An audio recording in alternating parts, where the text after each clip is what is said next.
ini kita sedang menuju ke Pulau Moyo. Ya, saya saat ini sedang membersamai Pak Gubernur NTB, Pak Dr. Zulkifli Mansyah.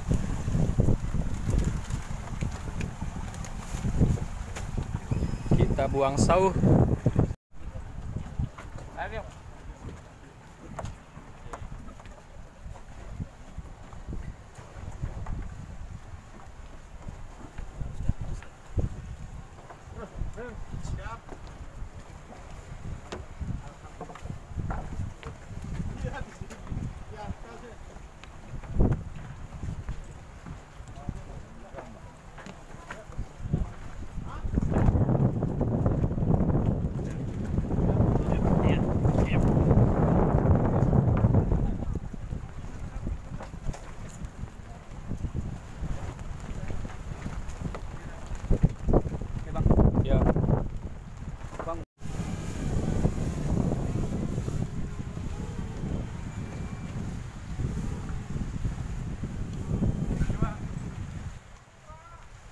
Teman-teman, saat ini saya sudah masuk nyampe di di Desa Labuhan Haji. Kita mengikuti perjalanannya Pak Gubernur. Yuk.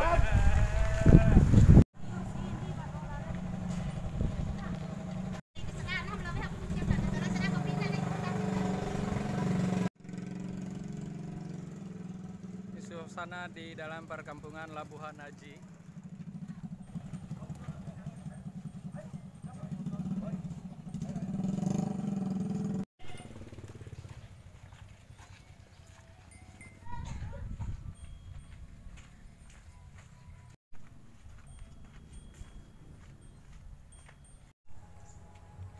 Kita sampai di Marian, Moyo Banglos and Cafe Restaurant. Ya.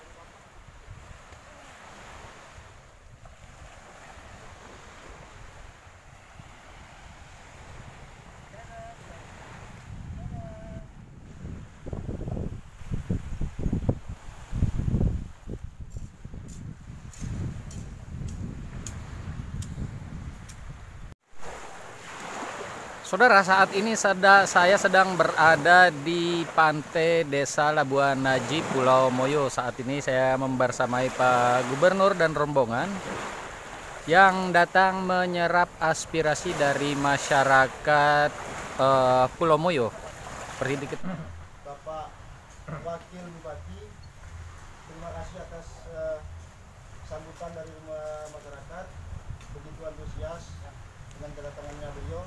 Acara ini tidak bisa tertutupi dengan dana DD, maka di sini kami mengharapkan tuturan dari Pak Gubernur dan Wakil Bupati jalan desa. Kemudian di sini kami sampaikan pula terkait dengan tenaga pendidik. Berapa panjangnya? Panjangnya jalan desa yang ada di Desa Sekotok itu 20 kilo. Namun yang bisa tertutupi sekarang baru sekitar 7 kilo. Yang tahun 2007 sampai 2010 itu tentu dengan PMPM, tapi sekarang sudah rusak. Yang bisa ditutupi oleh DD baru sekitar 7 kiloan. Ya, jadi kalau untuk mengharapkan dari dana DD itu tidak bisa tertutupi. Nah, kemudian dari tenaga pendidik di Desa Sekotok ada SMP dan SMA, terutama SMP sekarang tenaga pendidiknya yang PNS cuma 2. Mohon maaf Pak, yang pertama masalah kesehatan Pak. Kalau kita berbicara masalah kesehatan, jujur ya Pak, 100% warga di Pulau Moyo itu tidak terpapar virus corona. Tapi yang menjadi kendala tadi itu adalah ini masalah TBC dan malaria Pak. Jadi kalau kita berbicara malaria, rata-rata masyarakat ya khususnya di Desa Labuan Haji itu hampir setiap minggu itu ada yang mendapatkan penyakit malaria. Gitu. Jadi tolong bagaimana kesehatan dan dinas kesehatan memberikan pemahaman terhadap masyarakat bagaimana kehidupan untuk kesehatan ini. Selanjutnya masalah pemuda Pak, jujur BNN Kabupaten Sumbawa terlalu berfokus kepada daratan berkaitan dengan masalah narkoba dan narkotika dan obat-obat terlarang. Saya tahu ada 2 jalur pendistribusian di dalam penyaluran obat-obat terlarang ini, Pak. Karena di Pulau Moyo ruang lingkup. Assalamualaikum warahmatullahi wabarakatuh. Terima kasih Pak Ketua BPD Haji. Untuk pemekaran Pak, memang banyak desa yang minta sekarang pemekaran. Cuma sekarang ini dari kementerian masih moratorium Pak. Belum ada belum ada belum dibuka kesempatan untuk pemekaran desa. Untuk jalan ya inilah yang mesti kita dari dulu Pak Gubernur. Rata jalan ini masuk kawasan Pak. Jadi kalau masuk kawasan skema yang dimungkinkan Pak Gubernur dan masyarakat untuk Bapak dan Ibu sekalian. Skemanya namanya itu adalah PKS strategis untuk pembangunan non kehutanan. Salah satunya adalah jalan-jalan yang menghubungkan untuk pengembangan ekonomi Pak. Memang izinnya ke Bu Menteri Pak Gubernur, tapi di beberapa tempat itu sudah bisa dilakukan. Namanya PKS, Perjanjian Kerjasama Bidang Strategi.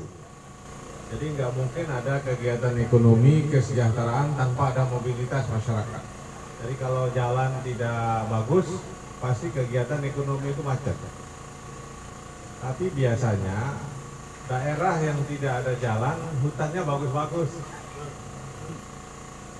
Pas ada jalan, hutannya tiba-tiba hilang juga. Bapak-bapak, ibu-ibu pilih mana? Ada jalan tapi nggak ada hutan, atau ada hutan nggak ada jalan?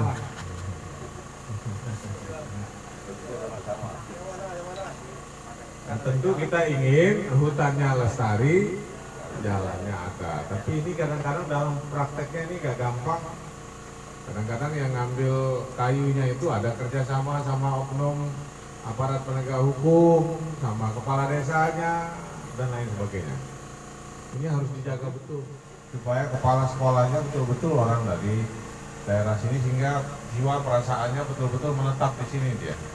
Karena kalau bapak-bapak, ibu-ibu jadi orang yang ditugaskan dari tempat yang jauh ke sini, manusia biasa kadang-kadang kan rindu keluarga, ini itu dan lain-lain. Jadi saya menyarankan pada Pak Wakil Bupati untuk memilih kepala SD di sini atau SMP betul-betul orang yang berasal dari sini. Begitu juga puskesmasnya.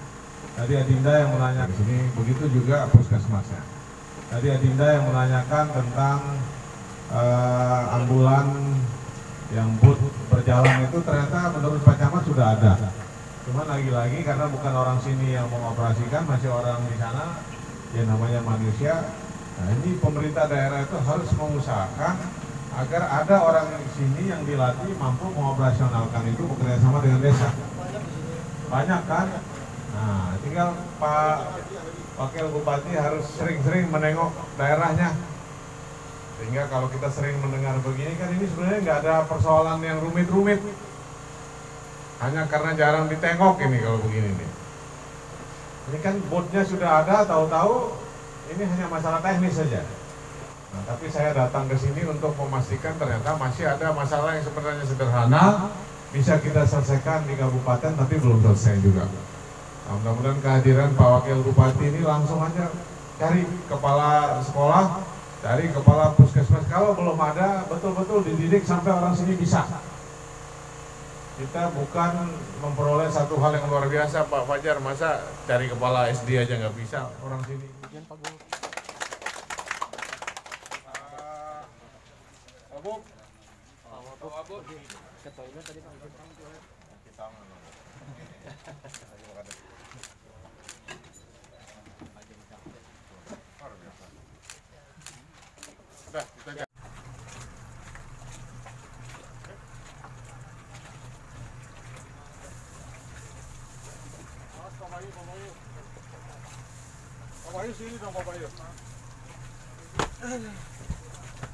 Marah, langsung aja.